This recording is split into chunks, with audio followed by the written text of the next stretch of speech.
Hello and welcome back to Film Frenzy. Yep, this is part 2, so if you haven't watched the first part, make sure you go and check that out now, or don't. Yeah. So we were challenged to make a Western in just 12 hours using the words greed and a balloon, of all things. Yes, we were. So, without further ado, here's the world premiere of A Fistful of Frosting.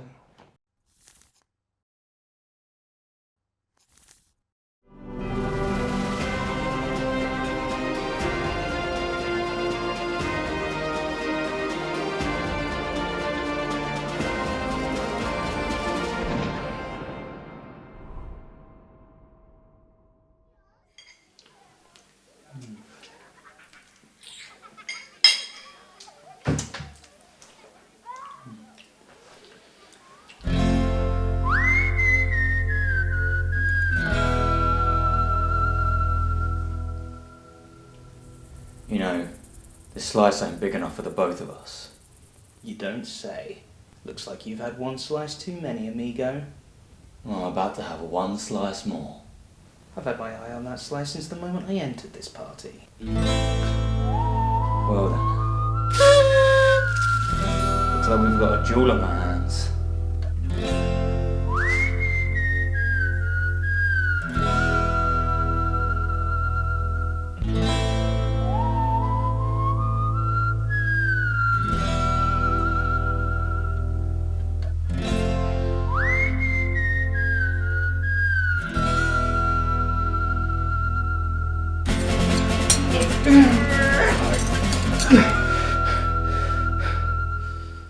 Pretty quick on the draw.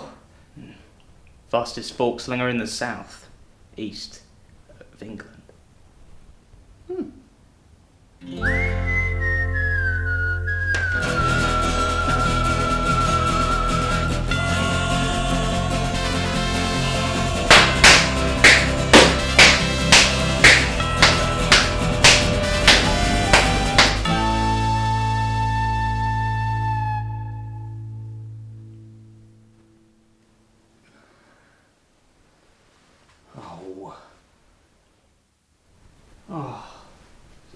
Do you want it? Nah, I'm alright. No, seriously, mate, it's all yours. I don't want it. I'm good. Pub? Yeah, pub. So there we have it. Wow, there we go. Thoughts on this one? Well, I mean, to start with, I guess I was really happy with how we managed to dodge the bullet of having to actually make a Western. Yeah. Like, we don't have the location, the big landscapes, the American, like, Old West. Like, we have none of that. We're in the wrong time period in the wrong country. Yes.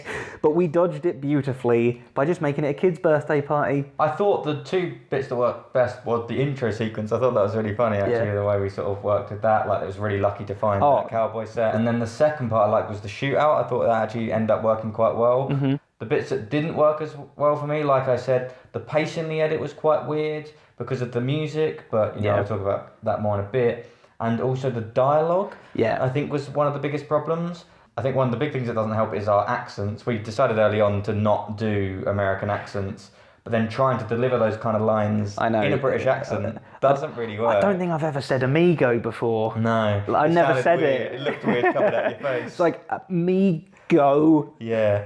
But I did feel relatively pushed for time. Yes. Yeah, we had to keep last moving. hour especially, we were very much just like, that one will do, that one will do, move on. So the fact that the lines were a little bit different for our kind of acting, I felt like I would have liked more time to have been able to just nail it just a little bit more. Yeah, definitely, but I'm not sure if I would have ever been able to say those lines. Maybe not. Amigo. I don't think I would have ever been able to do those lines in a sort of believable way. Yeah. So you mentioned a couple of times during the day and also just recently about the music. Yeah. And this is one of the things that was the biggest frustration for me whilst editing this, is because we managed to find some pretty good free music. Yeah, you know, for the fact it was free, it was very Western, very on genre. But the film was so driven by the pace of the music that hadn't been written for the film, that we were basically having to edit it to the music as opposed to the other way around, editing the film how we wanted it and then making music that made that fit. And if we just had the time to write our own music, then we can sculpt it, the edit to flow the tension a bit better, Definitely. I think would have vastly improved The fact that you're a reasonably good musician as well, you could have played that music fine. Like, we could have definitely got some really better soundtrack to that. I think film. it helped that we were able to incorporate some of our own music into it to help it blend a bit better, because there was just all these different sections that didn't really quite go together, like there was the wrong chord change or things like that. And so recording a bit of music helped a little bit, you know, ease it in and out. But yeah, generally it would have been really nice to be able to write our own music. It would have been. I'd probably say the most fun part of making this for me was in the writing stage, trying to get the cowboy birthday party two genres to kind of meet, like trying to think the puns, the visual puns, exactly, that kind of stuff, and like thinking of the smoking, the party blower and things like that. I loved trying to come up with as many things that complemented each other as that. Speaking of those kind of jokes though, what did you end up thinking of the joke we disagreed on? For those who don't know and remember I was talking about we disagreed on, the joke I wanted to put in was the fact that it suddenly cuts to me and I'm wearing a cowboy hat, and then it cuts back to Kris and he's got a moustache on. You disagreed, not that it wasn't funny as such, but that it was just a bit out there and random. Yeah, How do you think it ended up playing out in the end? I think it worked in the end. Like, the rest of the film was silly enough. I was just a little worried that it was exactly that. It was just a little bit out of place. But no, I think overall we made it work. Because I do actually think that the first time you see the hat, it is a little bit jarring. But I think once you're into that, the rest of the joke plays off a bit better. Like the cut back to you in the moustache, I think's great. I think that's me too. It's like it's just ripping off the band-aid, the plaster or whatever. Once you're into that mode, into it is difficult. But then after we're through that, it's okay. And I do think the rest of the film, like you said, is stupid enough for it to work. Yeah. We did end up actually having quite a lot of unlucky moments throughout the day. Yes, we did. It's like forgetting 3 different things and then getting locked out the house was annoying. And like you said, we needed more shooting time. That basically took almost an hour out of the whole day. Yeah. And then we had things like the sound recording all messing up. The crackles. But at the same time, we almost got lucky with that unluckiness. Because there's so much silence in this film. Yeah. If there was a film for it to happen to, this was the one. This was it. So much silence that we were able to cut out a lot of those glitches. However, it did often sort of restrict us to the shots we were able to use because we'd want to use a certain shot and the sound was just a different take, like a different take of acting. Us doing it. And so also, how do you think we did on the words greed and balloon?